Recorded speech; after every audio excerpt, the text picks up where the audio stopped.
everyone, Midits here. I've talked previously about Ash Ketchum's worst Pokemon League losses, but that video didn't give the full story. Some of those leagues definitely sucked, but others were good for the most part, they just had some unsatisfying finales.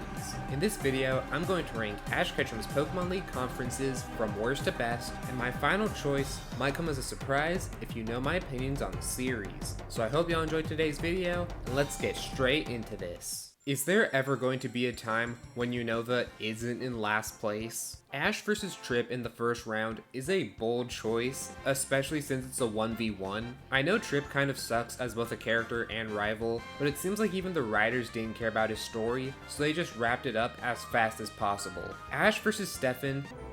The name's Stefan, but whatever. Ash vs Stefan is the highlight, which means it's just okay. Stefan isn't a super memorable rival, but this would be a solid early league fight if it appeared in a previous series. Ash vs Cameron is awful. The writers did the impossible and created a character who was dumber than Ash, who didn't know you need to get 8 gym badges, and who brought 5 Pokemon to this 6v6 fight, and he beat Ash. Cameron's Riolu evolves during the fight thanks to the power of friendship, and let me once again remind you, Ash had one more Pokemon in his team than Cameron. People sometimes say that Ash has plot armor, but on the other side, they have it on a completely different level. I'd say this is the show's worst plot armor, but in this series, the bar is low. Speaking of which, Ash's Kanto League isn't that bad overall, but the final fight drags it down so much that it has to go here. The rest of the battles are decent, and it's fun to see Ash finally use some Pokemon he had in reserve for a while.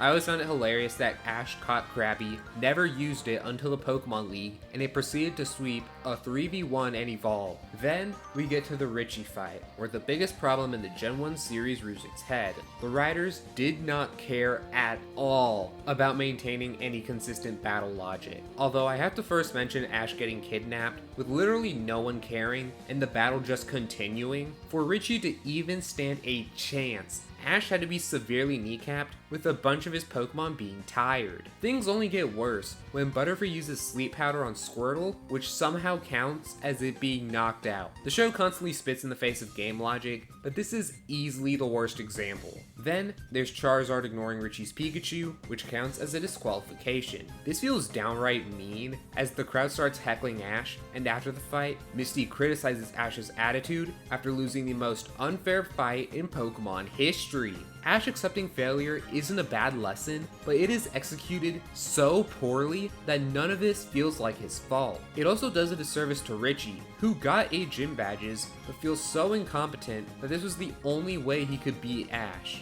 This fight single-handedly ruins the experience of the entire league. The Hoenn League is the first one that's not bad, it's just not particularly memorable. That's mainly because Hoenn Ash doesn't have any interesting rivals, and Ash limits himself to his Hoenn team. Morrison appears too late and isn't main rival material, and while I don't mind Ash using only his new team, there aren't as many exciting moments because of it. I will say that I don't mind how Ash loses here, which is a start. Tyson is a competent trainer, so I can't accept that Ash lost to him.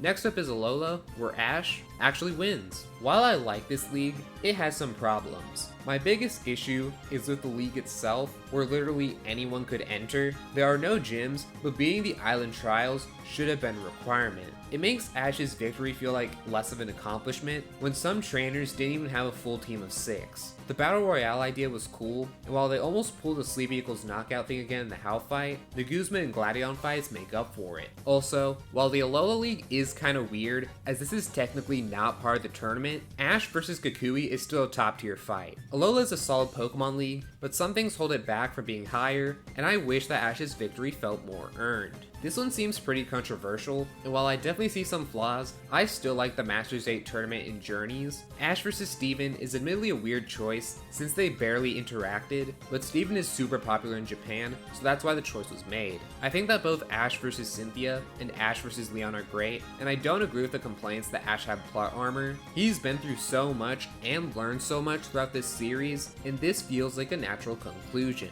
I will say that this tournament does have more potential that could have been realized. I think we should have had the Masters 16 so that the show could bring back even more characters from across the series, especially those with a connection to Ash. Also, I completely agree that Ash should have used his Journeys team against Leon, but it would have been cool if Ash used his older Pokemon in the previous fights, since this is the climactic ending to the entire series. Like Alola, Journeys had great fights with mostly solid writing, but more certainly could have been done. Guess which league I'm talking about? It should be easy. This one is great, but it has one major problem that completely holds it back from being the best. If you know anything about the series, you know that I'm talking about Sinnoh. The previous fights are good, especially with Ash bringing back Pokemon from the previous series, but the league peaks at the Paul battle. Ash vs Paul is one of the best rivalries in the show in terms of build-up, and this delivers perfectly. This fight is the culmination of not just Ash's journey in Sinnoh, but everything he's accomplished since leaving Pallet Town,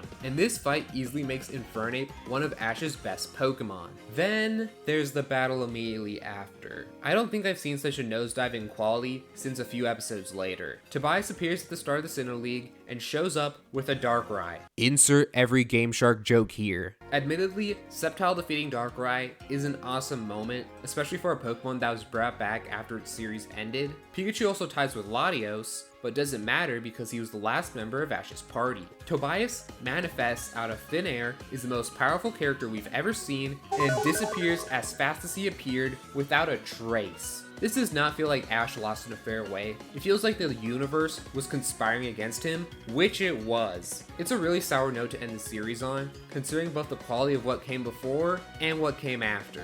Regardless, the Paul fight is too good for this to be lower on the list. As I said before, this might surprise some people, but the Kalos League is going in second place. I love almost everything about this league. XY's fighting animation, with the 3D backgrounds and dynamic camera angles, looks incredible. After some smaller fights, we get two incredible battles with Ash vs Sawyer and Ash vs Alon. While I think there are a couple of better rivals, these two are pretty solid. While I can understand complaints that Greninja is the most important member of Ash's team, everyone feels like they contribute across these two fights. Now, Ash losing to Alon feels understandable based on what we've seen from Alon, but it's still a shame that their storyline was built up throughout the show and we never see Ash surpass his rival. I feel like it definitely would have made sense for Ash to become champion this series, since he goes on vacation with no intention of becoming champion in Sun and Moon, but regardless, this is still an amazing Pokemon League. However, it isn't the best. Honestly, this surprised me when I started writing the video, but I have to give the spot of best tournament to Johto. The fights start in a unique way with 3 phases: screening, semifinals, and finals. Screening consists of 1v1 rounds where you advance based on victories or performance. This means that there's a chance of moving to the next round even if you lose, although Ash wins all of his fights. Then, the top 48 are put into 3 groups of 16 where they continue fighting.